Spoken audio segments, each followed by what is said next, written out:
the prevalence of cyber attacks have really increased the past few years. From your perspective, what are some of the threats that you're most worried about that are most common as you head into the school year? Jeremiah, will you get us started? Sure. In North Carolina, we're seeing, as we've always had, a huge rise in phishing attacks. They seem to be very common. And with the prevalence of AI, it's become increasingly harder for our school districts and our people to detect and understand that this may not be a legitimate email. And the main issue with phishing attacks is that they can have lots of different ideas of what they're trying to accomplish, right? So you have phishing attacks that are trying to get personal information. There's phishing attacks that are trying to get passwords, but they all lead to areas where we could have greater risk with those attacks. So that's where we see a lot of the focus lately. I'll jump in and add to what Jeremiah said there. I think the way that you sort of talked about that, Jeremiah, talking about phishing being, having many different purposes, is a good way to think about this because it's really a step in the method to probably what's the most prevalent attack against K through 12, and that is really the outcome or the ransomware, right? So the phishing attack is just a way to get their foot in the door, and then depending on what they do with that level of access is kind of really where it branches into ransomware or data breach or business email compromise, right? So it's kind of one step in the chain, and I think, like you said, with AI coming in, we're seeing, sorry for a sidebar here, but it's the first time in my career that I've kind of felt like we're losing the game as opposed to getting a little bit of headway and whatnot. I feel like, it's the first time I've been stressed about cybersecurity in my career because I feel like with AI and everything like that, we're not really winning. So sorry, sorry for the negativity. I worry as a district leader about those high level attacks, of course, and I read about them and talk to my colleagues, even in my own county here, that have experienced ransomware attacks and phishing schemes. But some of the day-to-day issues that we face at the school site are just the internal security breaches where students access each other's accounts, pose as them, inside and send emails to teachers that are threatening. And so the training has to go from the staff level and high level to protect our district from, those really high level external attacks, but also just how do we monitor the internal ones, educate our students and help prepare them to be more and better digital citizens. I'll add to Scott's comments, in addition to the insider threats that sometimes are what we are protecting against in K-12. What we're seeing just this week in our messaging channels and our collaboration channels in the Pacific Northwest is a high volume of phishing directly pointed at students right now at a rate and a pace that it hasn't been before. So there actually is an active conversation in this area about that volume that just ticked up exponentially as students were returning to the classroom and ways to jump in and mitigate in real time before there's been that time for training and conversation, as Scott mentioned. Yeah, I think that the cyber criminals are starting to realize that the identities of students are a valuable resource, and so they're starting to target our kids in a way that they've never have before.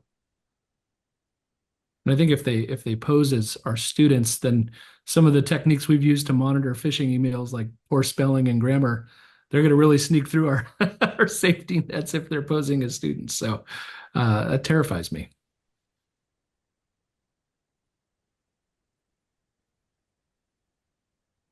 The only thing I would add to the points already well made are just that there's a lot of things out there that we also don't know about. So we're aware of ransomware, we're aware of what we catch as far as phishing or business email compromise.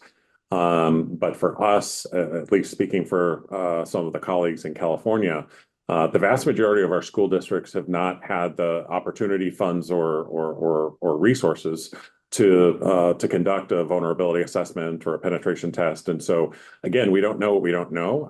And the advent and the increase and the evolution of ransomware has been very difficult. But obviously that's self-reporting. You know that something has happened, that there has been an incident because it's the threat actor saying you owe me $1 million in Bitcoin or whatever it might be. But there's also those underlying elements that I think we're still struggling with, particularly in K-12 education, due to being under-resourced and understaffed. That there's things probably happening that we're not aware of, and that's one of the key items that unfortunately keeps me up at night. But we have seen a number of different types of attacks. But I would agree with my colleagues. The phishing and the business email compromise continues to be the number one vector, whether it's going after students or if it's going after our staff working in our schools or even families and community members. It's difficult. We saw one recently where it was a compromised teacher account that emailed all of their high school students. In a high school setting, a teacher might have well over 100 students for different courses and sections. And the message appeared to be from the teacher and had a phone number and text me your information. And now the threat actor was able to communicate directly with those students via text message to their personal phones because of that type of spoofing that had taken place. And so you're right. It really is coming from all different angles, and so being mindful and leveraging each other and also our state and federal partners to stay up to speed is about the best we can do currently. Terry's point, this idea around credential harvesting and then credential stuffing or credential use, I think we have two fronts that we're protecting against. And it is the rise in text messages, right? You have an Amazon package, UPS needs you to log in and harvesting credentials that way. But what we're also starting to see is some of these large nationwide data breaches are really being poured through by bad actors. For those organizations where they don't have a Swiss cheese model in place of, we know that some of our staff reuse passwords.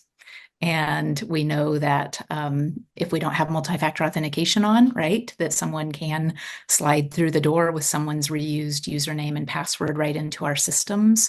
So Terry's right to think about the districts that don't have a Terry sitting there thinking about, I have the skill and the communication and the leadership pieces or the trust of my leadership to have a conversation around multi-factor authentication, even if the insurance policy is requiring it.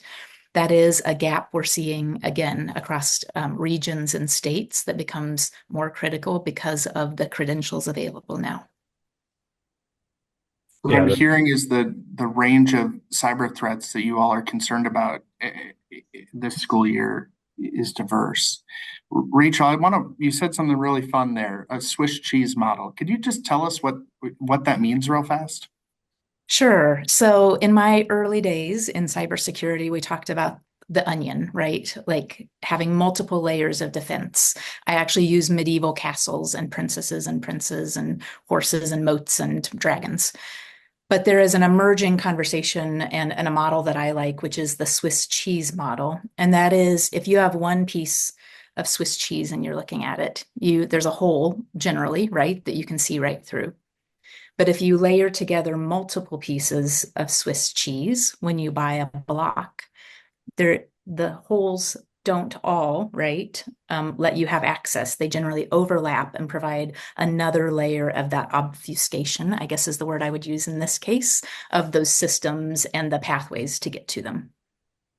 Ransomware is one type of cyber attack that can be logistically and financially devastating for schools, as we've seen. The number of K-12 school districts reporting ransomware attacks has doubled from 2022 to 2023. What are you doing? How is your school preparing to defend against the ransomware attacks, both now and those that will come in the future? Rachel, would you like to get us started? I will. Thanks, Don. So this summer, we noticed a rise and a prevalence of the fog ransomware variant and group that was especially destructive in several districts in the Pacific Northwest and across the country. The nature of that variant is that it is VPN multi-factor authentication, to keep it short, essentially like an exploit and a vulnerability. And because of that, generally the files, the data, and the systems that the bad actors are getting to take the district offline. And we have at least one district in the Pacific Northwest who is struggling to start school on time this year and has lost most historical data for the district, including payroll files and employee files and IEPs. So to the question of, so what do we do? This is another one of those examples that some of the controls that we should have in place or need to learn how to put in place are especially important, and that multi-factor authentication on the virtual private networks is increasingly rising towards the top of the list. I think that's well said, Rachel. And we're seeing a renewed push around MFA more broadly across all applications, including VPN, because it's been very, very difficult. We've had districts here in our own county that have experienced ransomware in recent years. I'm aware of a number of other both districts and county level or state level agencies that have been impacted by ransomware.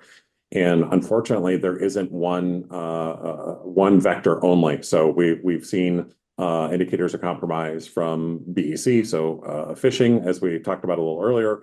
But the other element too is some of the vulnerabilities that we've seen with vendors like Fortinet and others, where that is essentially the entry point for a threat actor to then get inside a network, pivot, get to what they need to, install ransomware and so forth. And so it has been very difficult because it's a diverse set of attacks, and they continue to evolve. So it really is thinking about, as Rachel mentioned, how are we putting controls in place? Because kind of the old adage was, well, for continuity of operations, have good backups, right? And we still encourage that. We should do that. And we should be validating those backups, by the way. We have seen situations where those weren't validated, and then when things happen, that they are not actually available to get going again. But the sensitivity of student data that we all deal with and see on a day-to-day basis is such that it's not just a matter of staying operational and keeping the doors open and instruction happening. That is critically important. But it's also about, when you're ransomed, it's not uncommon that data is exfiltrated. And so thinking about those highly sensitive student records, I could go on and on, but a school district, as most know, is like a small city. And it's like a number of, sometimes I use the analogy, it's like multiple verticals. So it's from a standpoint of services that are provided, absolutely, teaching and learning is happening. Our districts and charter schools and county offices and state level agencies deal with large dollar amounts, large budgets. And so we're financial institutions. We have healthcare workers, LVNs, nurses, et cetera. And so we have a lot of sensitive health data and so forth. And I could go on, but it's very, very challenging for our colleagues across K-12 to defend against what is very, very enticing to threat actors as far as the richness of the data and, unfortunately, how it can be maliciously used. Every time I hear Terry talk, I get more and more terrified as a school leader. I just think about, as I sit in my small district of 350 students, and not only think about how I could just have basic cyber hygiene for my district, right? Multi-factor authentication, trainings for my staff on look-fors, backing up our systems, which we have in place. And I know other districts that are like my size don't have those things in place yet because they don't know any better. And so getting this information out to small district leaders and leaders in rural areas is imperative. But I also think about, we have a lot of paper backup. Some of us little folk, we like to do things the old way. And so a lot of our most sensitive information is always backed up on paper and kept in file boxes in an old school sort of way.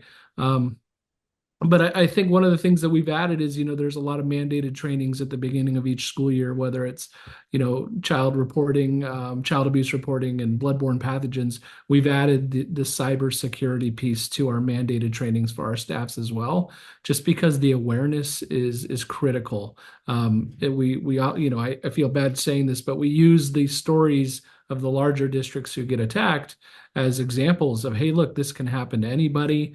A lot of us feel in the small districts that we can do very little to protect ourselves. We're kind of just sitting and waiting for it to happen. but we're trying to do everything we can to build a nice thick block of Swiss cheese, if you will. Well, I think you said something there, Scott, and that is you're just waiting for it to happen. And I think that's something that we all kind of need to sort of take a deep breath and realize that it's really not if, it's when. And so if you can kind of just accept that this is going to happen, then it's a little bit like having seatbelts in a car. You don't get in the car expecting to have an accident, but you wouldn't not put that seatbelt on. And I think everything around ransomware kind of requires a seatbelt. One of the things that I think about when I hear people talk about ransomware is when we say ransomware, it's really a lot of things. Terry, you said this, right? So there are many different attack methods and whatnot. And sometimes I think for smaller organizations, maybe like yours, Scott, like unpacking what it is might be a helpful way to sort of say, okay, now how do we deal with it? How do we protect? I've taken sort of ransom and broken it into 4 different parts. One is initial access broker. So that's often where those VPN attacks come in. How do we get into the organization? And it can be phishing, it can be attacking RDP, it can be attacking the VPN, which is the most common right now. It can be just finding vulnerabilities in that Fortinet firewall or literally other stuff that you have hanging out there. And arguably, school systems are some of the most, connected, interconnected, open, and cross-connected environments that I know. I mean, healthcare is probably up there with it too. So that makes it very challenging. But that initial access requires its own set of controls to prevent that from happening. Everything from the security awareness that we're talking about to avoid phishing to things like MFA and so on and so forth. But that's just the first step. And sometimes this is a silent step. They get in, they move around. The next step typically that ransomware attackers do is they sell that access. They give it to someone else unless it's one, operating group. And that access then is used to move around within the organization and essentially steal data. And once that data is stolen, that's really when the encryption part happens. Often the thing that you'll notice because now things don't work. And then the last piece of a ransomware is really extortion, where, hey, do you want those systems working again? Then you got to pay for that. If you don't want us to release the data, then you got to pay for that. Well, they do it anyway, and then they sell the data. So if you look at it from 4 different parts, you can start thinking about, how do we protect, how do we essentially detect as well as respond in each one of those areas. And they require different techniques, different solutions, different methods. And this is what makes it very tricky. And so I think very often in our industry, when we sort of talk about ransomware as this one thing, we almost do we do the whole community essentially disservice. Ransomware is the outcome of a bunch of other techniques, put together. And if we break it up this way, then it's possible to say, okay, do I have good phishing awareness? Do I have good monitoring? Can we detect something early? Can we detect lateral movement? And these are generally complex things that we're not going to see in the K through 12. If we go on the other side, the data theft side, and we'll talk about this, I think, later as well, how do we put these data islands, if you will, in secure locations, limit access, so on and so forth. So each one kind of requires its own set of, kind of thinking and controls and all of that sort of stuff. So anyway, I thought I'd put that one out there. Stieg, thank you for that. And I like the 4, thinking of the 4 layers. It touches on Terry's introduction to this, where he talked about really many districts are small cities. And the breadth of services that are provided, is quite large. There's an element that I would add to that 4, and that is as we start thinking about and preparing for this cross-sector risk that we're hearing more about from the intelligence community. And the part that we haven't talked about with data and or just operational resilience yet is schools are often the reunification centers for communities during an event, and even Scott's 350 student school, right? If there is a test, right, of capabilities from one of our international foes on disrupting a community or a region, there is a piece about buildings and the networked nature of our actual physical spaces now that is part of this, especially if we do need to be that safe space for reunification, in the midst of an incident. Very good point. That's well said, Rachel. I think there's, and one step further, sorry, Scott, not to be negative, but the recent CrowdStrike incident that took place, and we had a lot of schools and school districts and so forth that were had interruptions of service, including network outages. And I seem to have heard recently that we have a national election coming up, and many of our school sites are indeed voting spots, and so. Some of the initial conversations about, again, we don't think about schools commonly as having all these services and providing these important safe spaces for community. We commonly think about the students, which is fair and proper, but thinking about all of these other ways. I mean, again, even with the advent of COVID, we saw the increased importance of the K-12 ecosystem, right? We haven't even talked about food service and how many of our students depend on that heavily for their daily meals. And so when you're shutting down systems, when you're ransoming servers that maybe run your food service or nutrition services, it really can impact in a lot of different ways that the general public commonly doesn't think of. Excellent point, Terry. Jeremiah, I'd love to hear your thoughts on this. In recent years, we've seen cyber attacks that have led to unauthorized release of sensitive personal student and staff information, as well as security files and plans for schools. What can individuals and schools do to protect their data from these types of incidents? There's a lot of things you can do from a highly technical level, but really some of the greatest things you can do are not super technical. It's understanding when you don't need to have data anymore. If you have old data on your system, a lot of times when people do get compromised, it's that older data that was exported and nobody knew existed. That's what gets taken. So if you're be diligent, removing that sensitive data from your computer and systems that are no longer needed. And then there's a lot of systems that are designed to hold sensitive data. So we have a tendency to want to download that data so that we can use it or work with it. But when possible, if you can keep that in the systems that are designed for that sensitive data, that's a really good way to go. And both those things I think are easily accomplished without any technical knowledge or money or anything of that sort. To echo and add to Jeremiah, this is excellent timing for this question. I was just on the K-12-6 monthly call yesterday, and K-12-6 is the national nonprofit that supports many of us in K-12. April Murdoch, the Chief Information Security Officer at Seattle Public Schools, and her peers in the Records Management Office did this amazing presentation. And April was much more graceful, but I will synopsize and say that we are digital pack rats, to Jeremiah's point. We keep way too many records, way too long. And they do lead to some of the terrible storylines and family and community impacts that we've heard the past couple of years. I think my colleague Dawn Wolf at Portland Public Schools talks about the re-traumatizing, right, of certain groups and certain students and families and communities. So there are technical pieces around how we do records management and how we protect data as it goes out and about.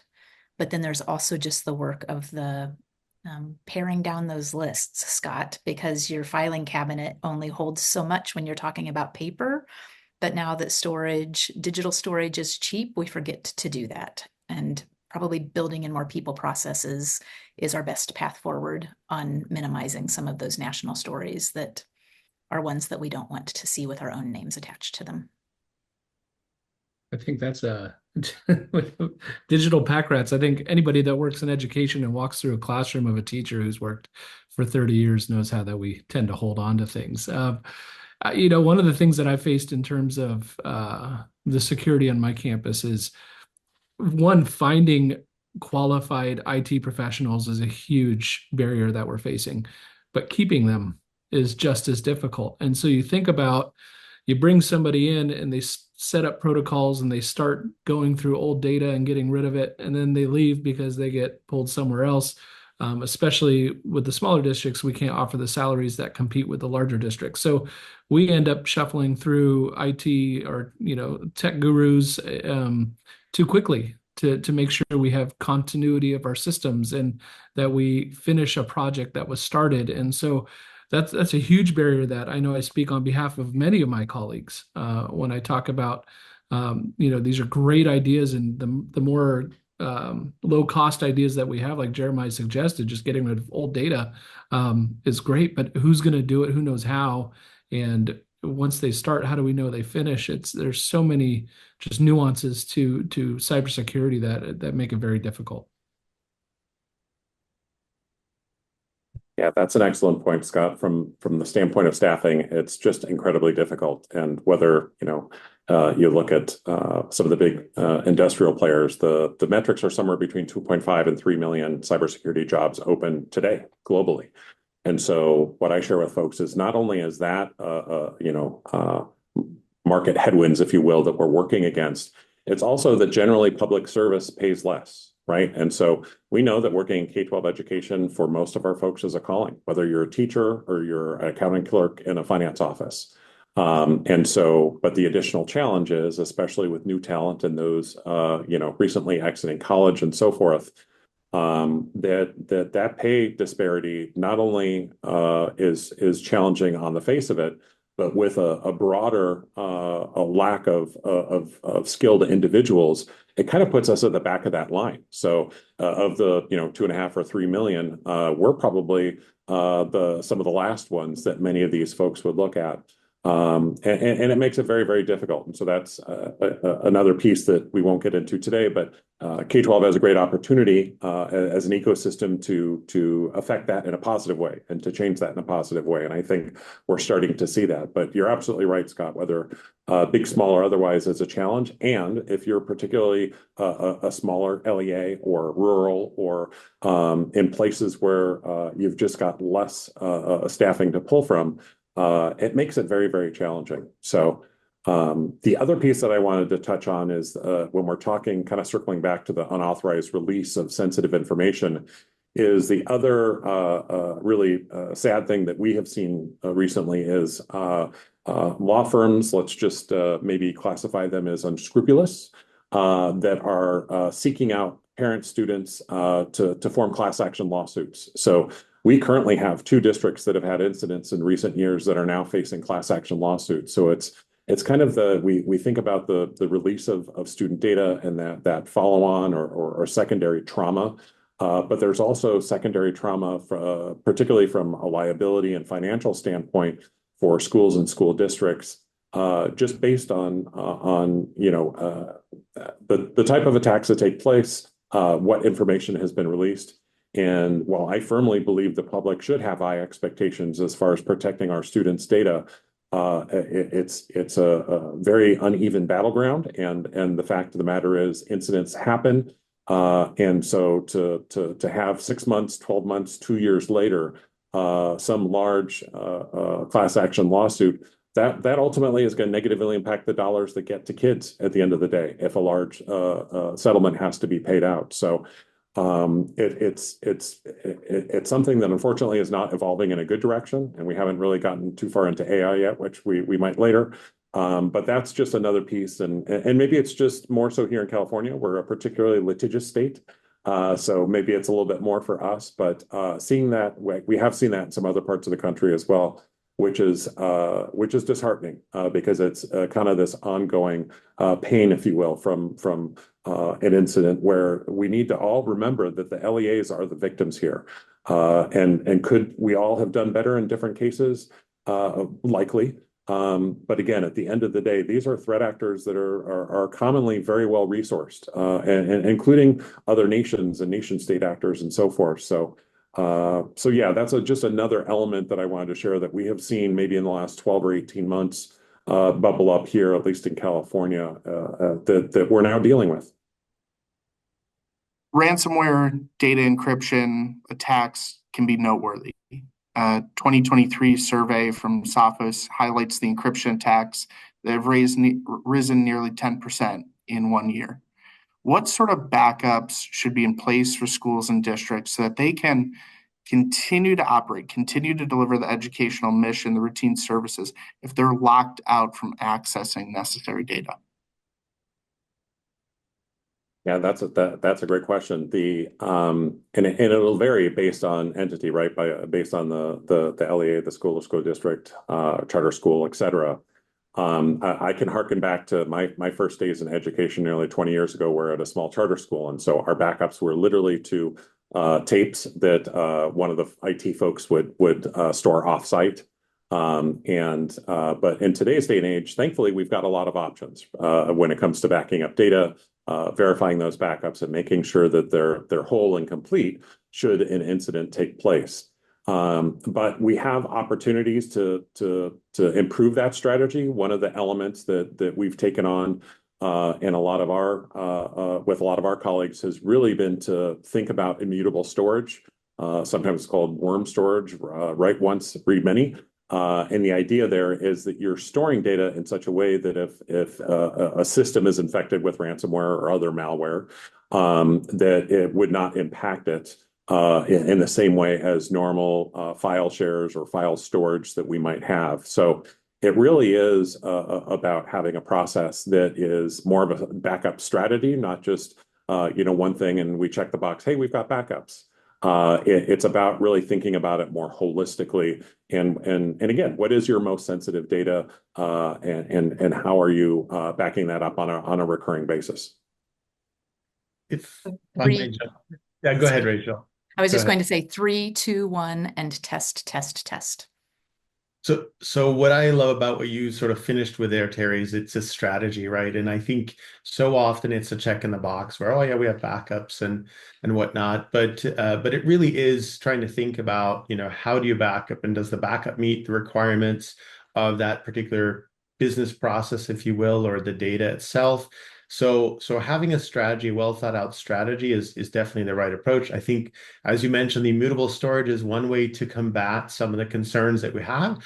Ransomware or the ransomware actors are notorious for destroying your backups. So even with immutable backups, you need to make sure that access to those are limited. The worst thing that can happen is that you've done all this preparation for a ransomware incident and then you can't get to those devices. And that's definitely something that they do. That is a technique that they use to put the pressure on you. So that's one of the ways to look at it. But also, like, part of the question there is, how do you operate the school, in the event, or whatever the services are, in the event that you get hit by ransomware?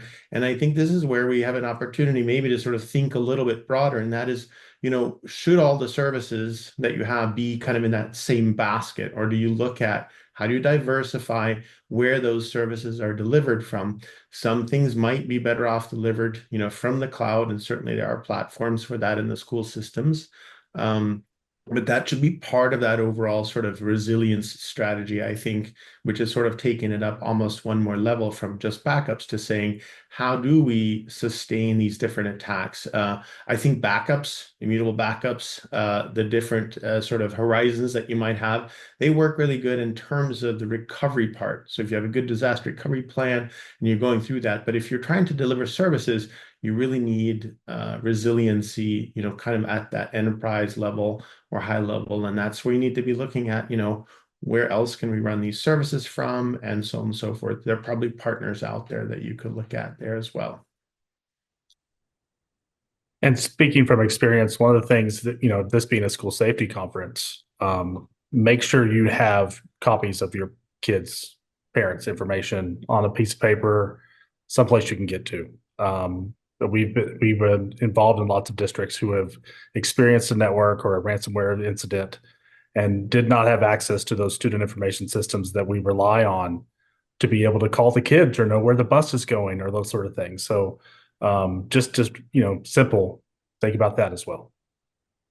And I would just conclude with, this is one of the advantages of being small. So we're used to power outages and the well going dry and things like that. So always having a plan to, a non-technology dependent plan to deliver services to students. And so it's kind of like a teacher with lesson plans. You might not plan on being sick tomorrow, but I hope you leave something just in case you are.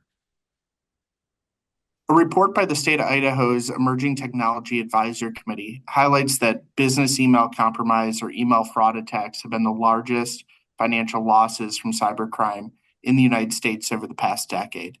BEC, which targets individuals managing financial transactions in organizations through emails impersonating trusted school leaders, officials, pose a severe threat to K-12 schools. How has BEC or email fraud or phishing shown up in your district, and what are some of the best practices that you recommend for combating these attacks? Rachel, would you share some of your experience? I will, and I'm glad that you framed this as the past decade, Dawn, because it has been our learning lab on this.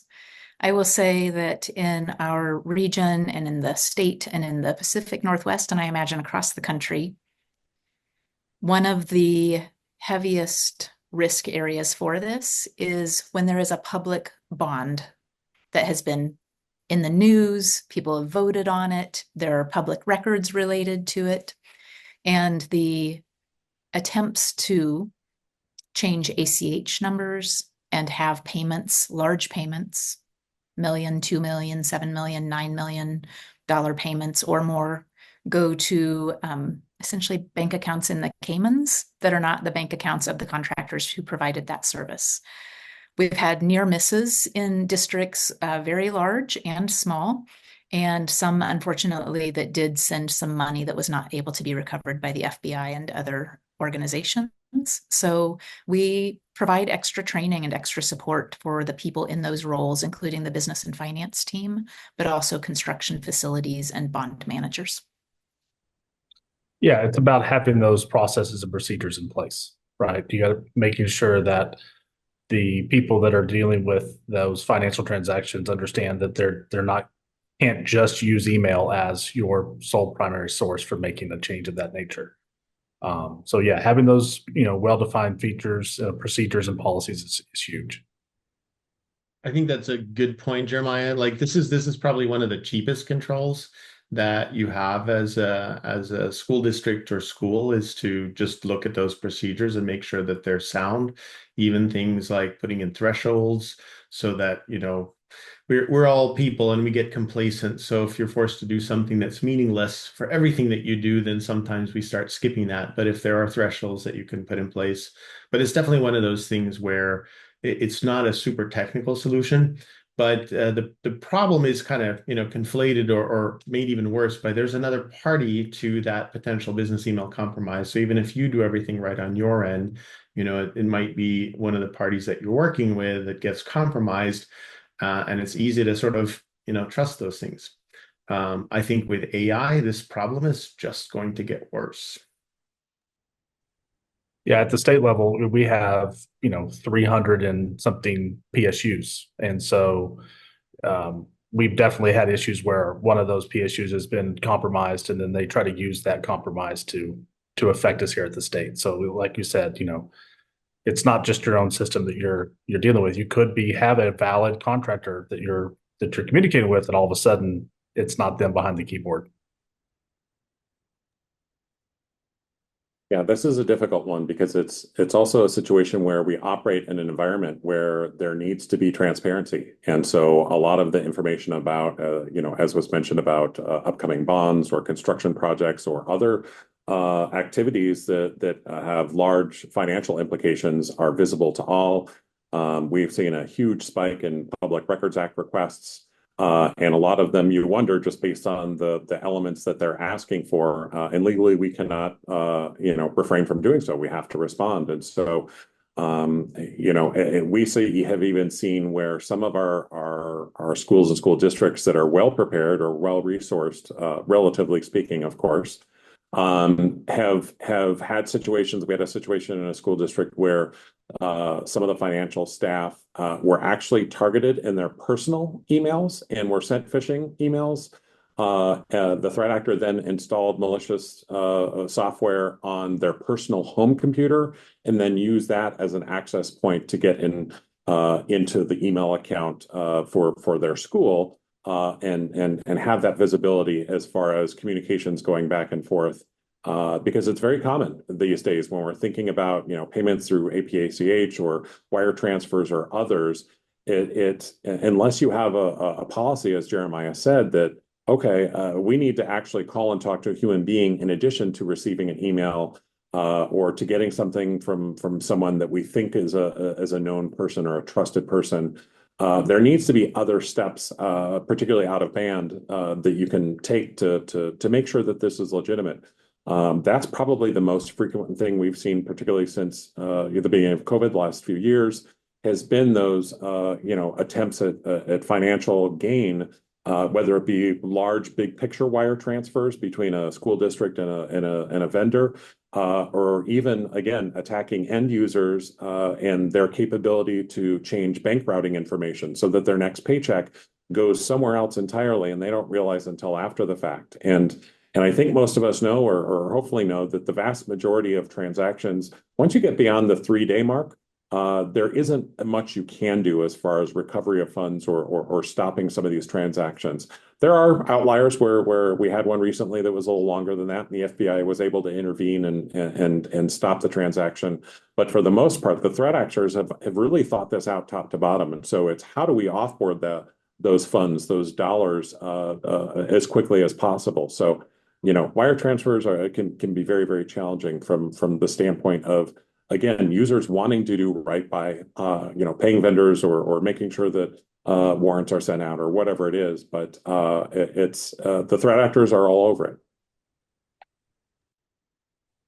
I would just echo lots of phone calls, personal touch, keep things personal, a handshake, maybe deal with, we write checks.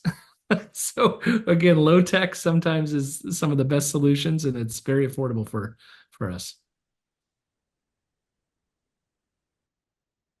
We like to talk about something we call the missile key approach, and that is you need 2 people to be able to execute one of these transactions. And that's a possibility as well, to set certain thresholds that if you're in this category here, you need someone else to look at it or do part of the process, so that, if someone is busy, under pressure, whatever it is, and kind of misses that, hey, you were supposed to call, then do that. We are just writing a report on one of these right now, and the process called for someone to call, like you were supposed to call. They didn't do it.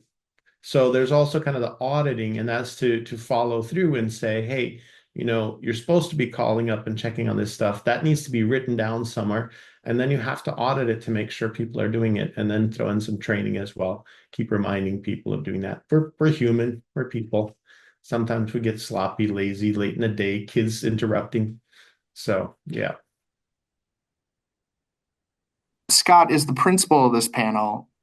I want to hear from you. What are some of the cost-effective strategies and practices that your school and your district are putting in place to ensure that the foundation of cybersecurity measures are in place, in that creates the ability to utilize secure technologies and systems? For me, the most cost-effective way to make sure my school district and school are secure is asking for help. Reaching out to folks like who are on this panel right now, joining organizations, building a network of professionals that know what they're doing, and know what they're talking about, and picking their brain.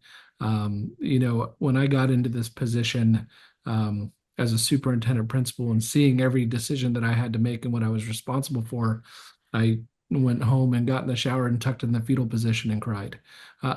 Just kidding. But the amount of responsibility that falls on the shoulders of district and school leaders is immense. And when you add cybersecurity to that, when we went to school to be teachers and educators, this isn't our lane. And for small district leaders, it's even more of a responsibility, because oftentimes we're the ones responsible for the cybersecurity on our campus or in our district. So I would say one is finding a network of folks that you can lean on. In California, we're broken into county offices of education, and our county office is incredibly supportive of our small districts. And so we have firewalls through them. We use KnowBe4, which is a training module that we use for our staff that sends test emails every few weeks just to make sure, and then we get that data back and talk to folks that don't pass the test, just to educate our folks here on site against phishing scams, against ransomware attacks. And then just adding to that type of that training, that initial training at the beginning of the school year, that's free as well. If you're going to make an investment, it has to be in people, in my opinion, is finding somebody who is much smarter than you to lead this endeavor, and support the heck out of them, and make sure you do everything you can to get them to stay in your district.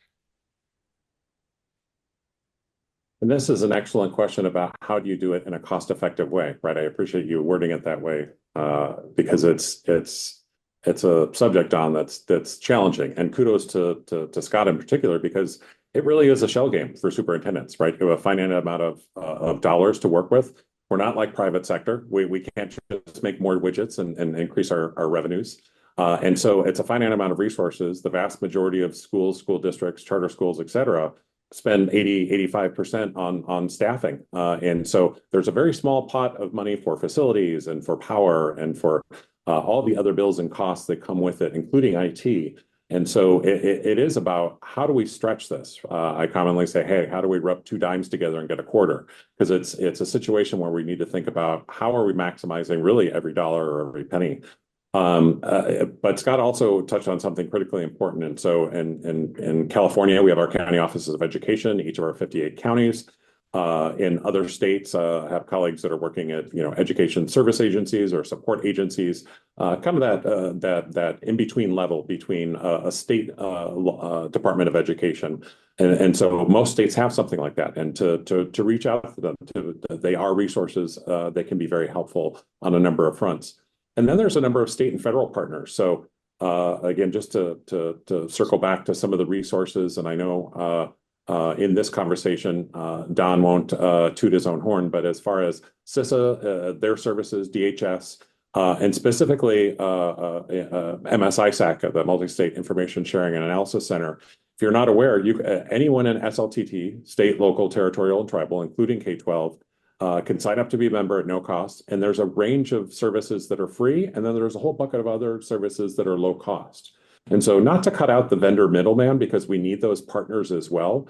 But when we're thinking about stretching that dollar, there's a lot of services, whether it's malicious domain blocking and reporting, which is a protective DNS service that's free from MSISAC, or the cybersecurity hygiene reports that CISA directly provides. There is a fairly long list, and it's good that we're having these conversations at the highest level to think about, all right, how do we coalesce around serving and supporting and protecting K-12 as a broader ecosystem? Because I think we're somewhere in the neighborhood of 13,000 school districts and around 8,000 charter schools in the United States. I mean, 20,000 agencies that are serving all of our students, families, and communities. It's critical that we are protecting it, but also understanding that we are very under-resourced. So yeah, really look into. I'd highly recommend those partners, whether they're at the state or county level or at the federal level. The last piece I would recommend as far as maximizing your dollars is whether it's having a technology plan, a broader community strategy plan for your school district. In California, we have something called a local control accountability plan. When you're wanting to achieve something, you truly need a plan. And so what has been helpful in California is a lot of our county offices have formally adopted the CIS controls, or Center for Internet Security. And so that at least gives you a roadmap of best practices. It's something that is also free. It's updated by some of the best minds out there. And so it's not something that we who don't have time to maintain a big comprehensive plan can do the deep dive of research.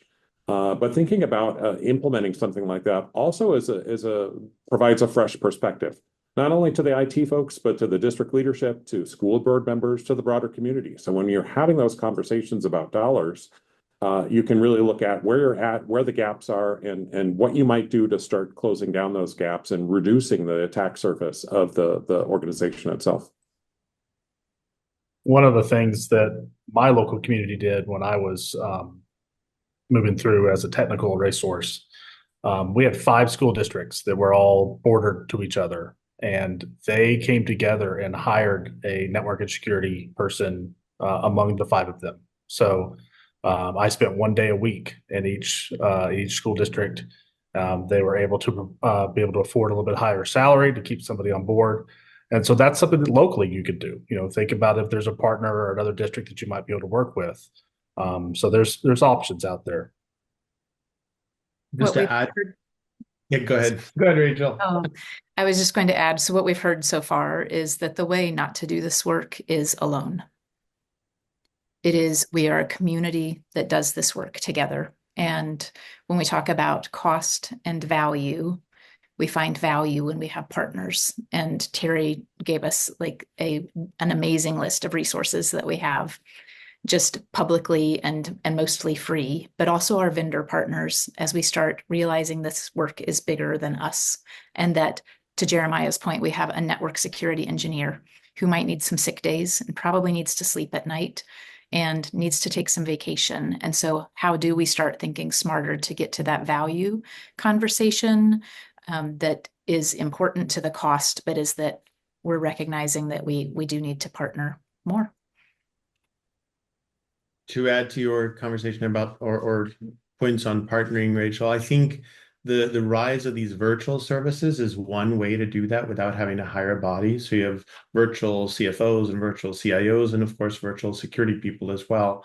And I think sometimes, kind of to one of your points, Terry, and even where you were going, Scott, one of the struggles when you have limited resources is to know where to spend it. A framework will help you. A framework is a good tool in terms of identifying maybe your strengths and weaknesses in different control areas.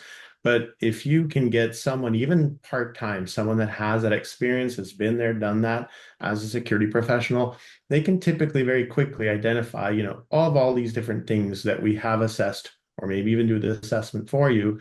Here's where we want to spend our money. Every organization, even the ones with deep pockets, still have to prioritize. And when you're not prioritizing, you're playing whack-a-mole. You're putting money here, hoping that takes away one headache or one nightmare, and then putting it somewhere else, and not having a structured approach kind of becomes your enemy. Like you said it, I think it was Terry said, you have to have a plan if you're going to achieve something. Exactly, right? And that plan starts with using a framework. CIS controls is great. And then identifying your problems and prioritizing those, and then setting goals. How quickly can I do them? How much money do I need? And then you can start looking across those resources that are available for free or that you partner with. Or I would bend vendors too. Vendors have dollars. Like, go talk to them, ask them to help you, think through things. They will very often do that. Yeah, and just because Rachel brought it up so well, again, we're not alone, and we can share, and we should share, right? Like we're leveraging public dollars, so if we can learn from each other or share best practices, we absolutely should. Maybe there's a number of folks that are watching this session today who worked in the private sector, and I can tell you my experience in private sector was silos, right? It's competition. It's let's keep this great practice or this little nugget of knowledge to ourselves. And really, we are open to, and we should be sharing those best practices and resources with each other. And speaking of that, not to belabor the controls, the CIS controls, because you could be using NIST, you could be using ISO. There's a number of frameworks, but by landing on a framework, we have seen the knock-on effects of now we have a common language. So when we're talking about an issue, we can say, hey, I'm having an issue. We evaluated, control 3, safeguard 4, and we're just, we don't have anything in place. What are you using? And so we've got that kind of common body of knowledge and terminology. And furthermore, the other benefit that we've really enjoyed is that, particularly for our smallest LEAs, so, districts like Scott's, you can then say, hey, this is an issue facing that we're all facing, or many of us are facing, and then we can get together and have a consortium-based purchase, because we know that our smallest LEAs have the weakest purchasing power. And so if we can, rally together, we can form a consortium of some sort. We have found that we can, whether it's subscribing to software or licensing or a piece of equipment, that's something we can drive down the cost for all players, which definitely benefits our smallest the most. So again, just another plug for some sort of framework, whatever you want to choose. start somewhere, because then you can get a lay of the land as to where you're at and what you're, where you have gaps and where you have opportunities. And then you can have those conversations with your leaders, whether it's, superintendent or school board members, on what is our risk appetite. And if our risk appetite isn't that high, then we really should be doing something about this particular topic that we've recognized a vulnerability, a need, something that we need to address. And if I could just add one more thing on behalf of, school administrators out there that don't speak the language that Terry alluded to about the common language, being part of the GCC this past year, every time we had our sessions, I would chime in. I don't know what you guys are talking about. You're speaking a different language than I am. And it's making sure that the information is accessible to folks like me, the ones who are responsible for creating a cyber secure school district, but don't have the expertise. And since being on the GCC, I speak the language a little bit better, and I'm finding out that these resources are available.